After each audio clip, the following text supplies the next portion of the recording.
basically talk about sexual energy.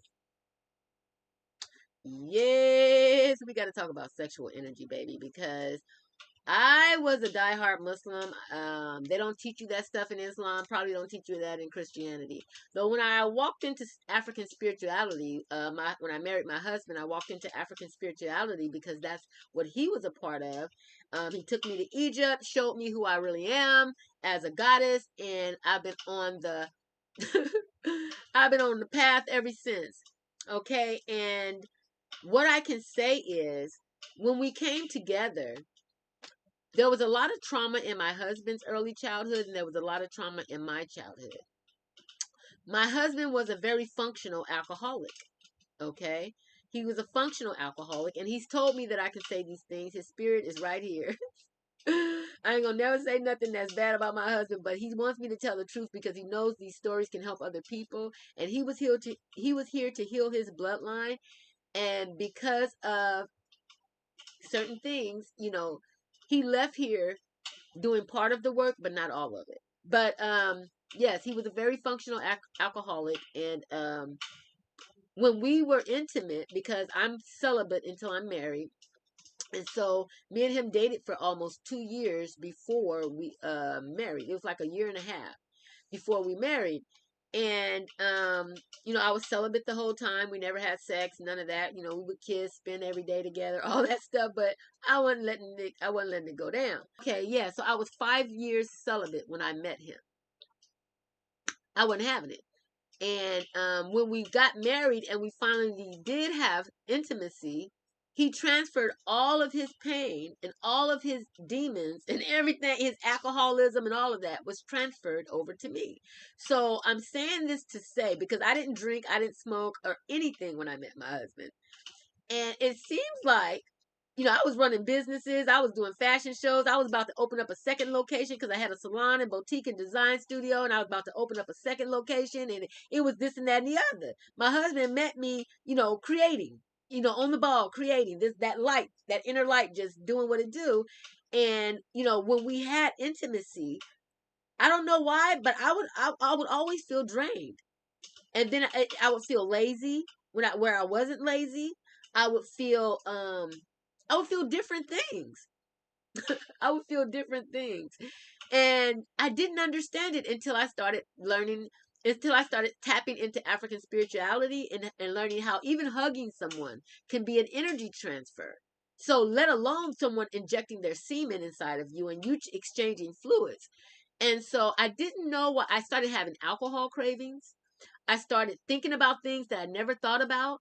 Come on. If you guys knew, it had been years that I had just been a business owner, running businesses, doing what I do, having fun, creating, it was a lot, that I was doing at the time that I met him, which is what attracted him to me.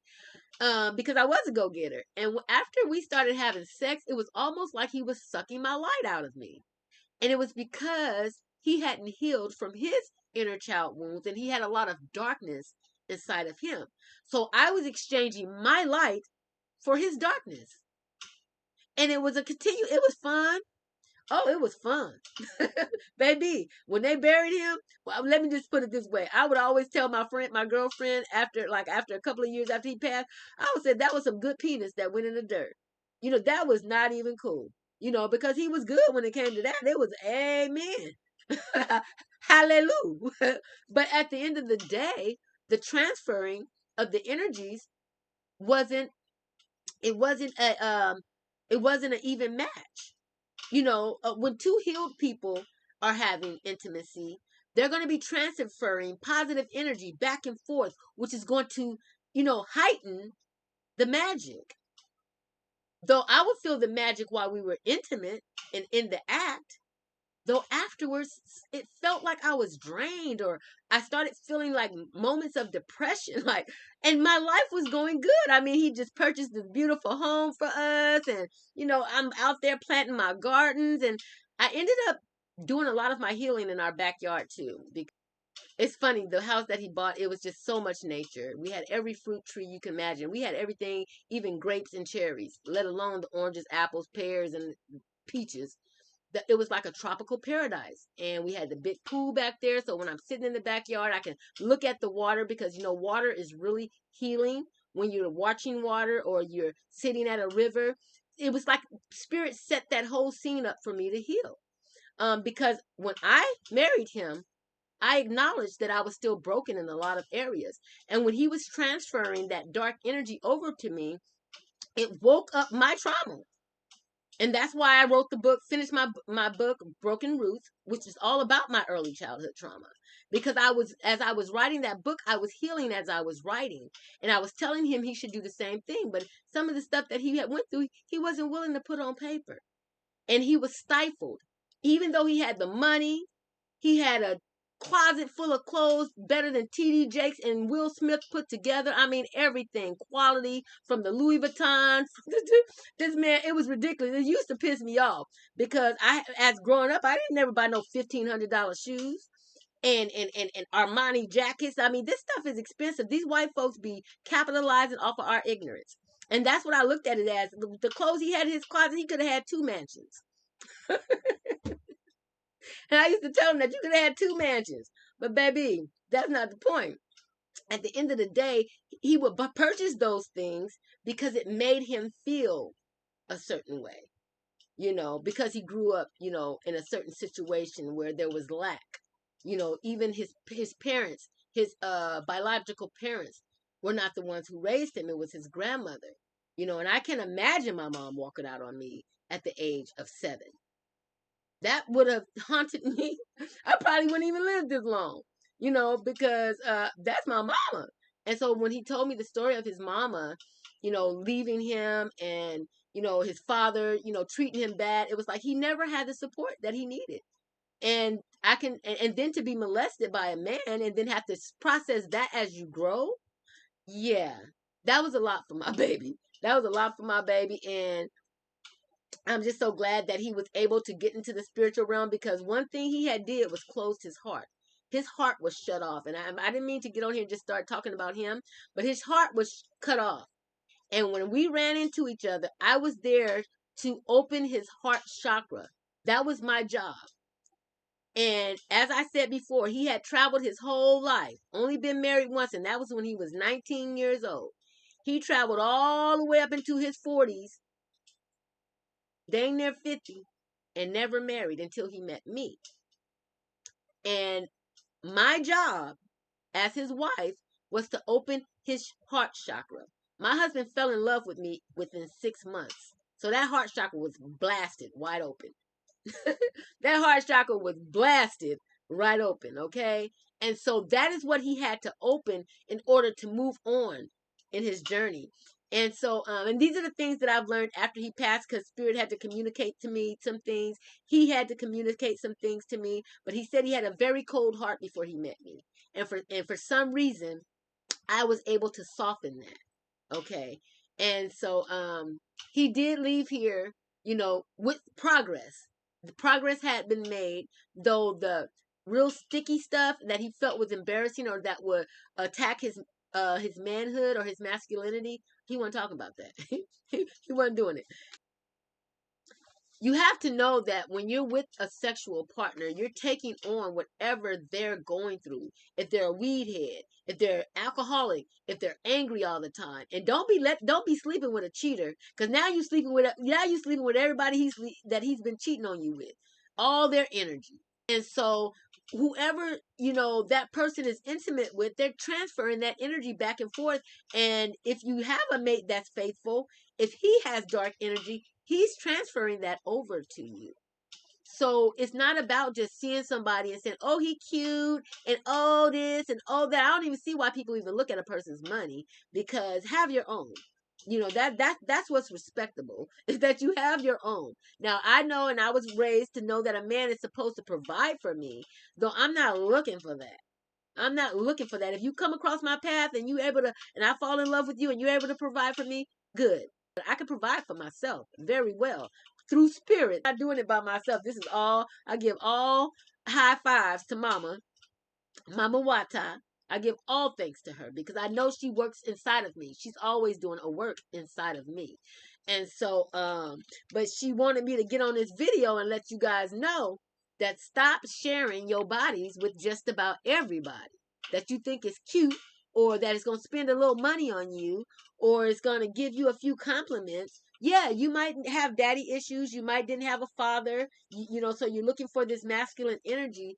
Though when you take on someone else's energy and then you wonder why you crazy wanting to break his windows and hunt him down, or why you trying to chase her down the street in your car, or cloning her phone so that you can see what she's doing.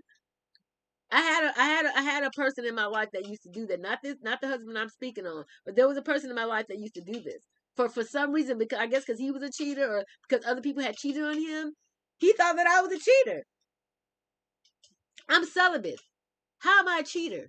And why would I be celibate and then marry someone and then cheat on them? That doesn't make sense. It don't add up on any level. But at the end of the day, when you dealing with people who have trauma, that's the way they think. You could be the most beautiful star in the sky, honey, and they're only gonna see their trauma. You could be the most beautiful star in the sky, and they're only gonna see their trauma, and they're going to direct it at you. And so you got to make sure you're being intimate with people that are healed. You don't want to be being intimate with people that are on skid row, as they would call it. You don't want to, because a person can have a lot of money, fancy house, cars, but their sexual energy is on skid row, and it's flea market value.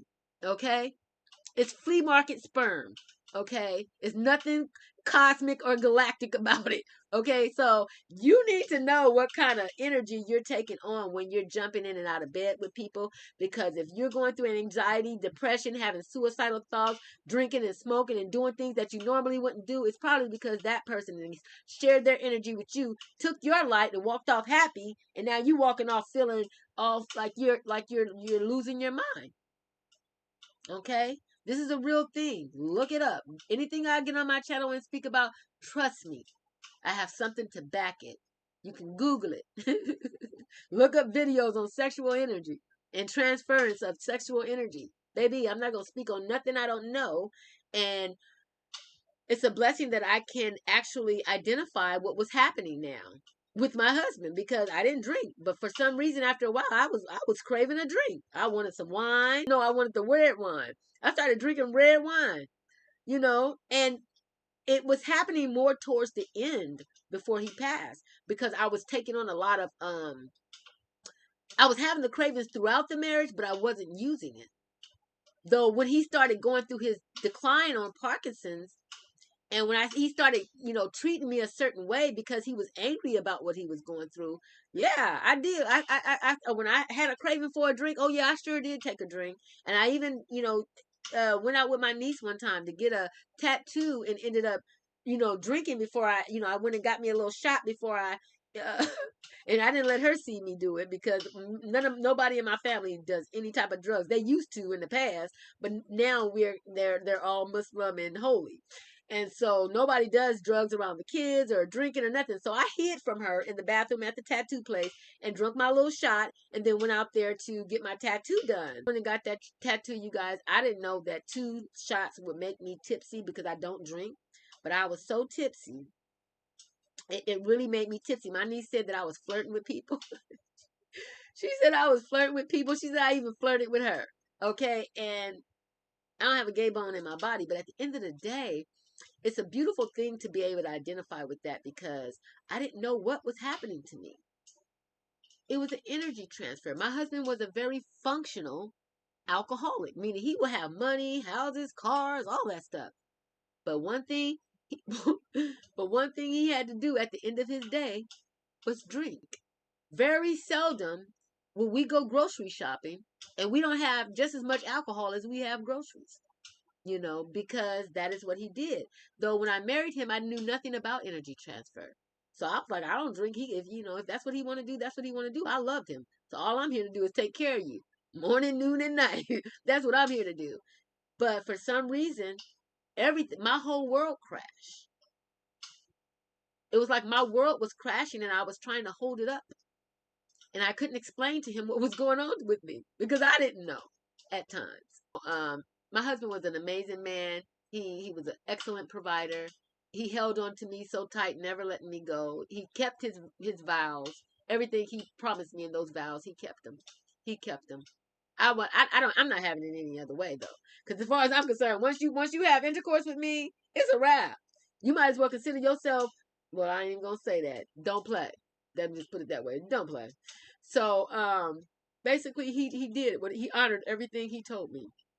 And so then that is why Mama accepted him into those pearly gates. And he was able to come back and assist me and all of that, because not only did he open his heart chakra, he seen the goddess in me and took good care of her.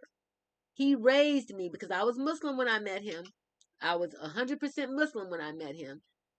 And he introduced me to African spirituality. He took me to Egypt to see who I used to be, and introduced to me the powers that lie dormant within inside of me. He did that.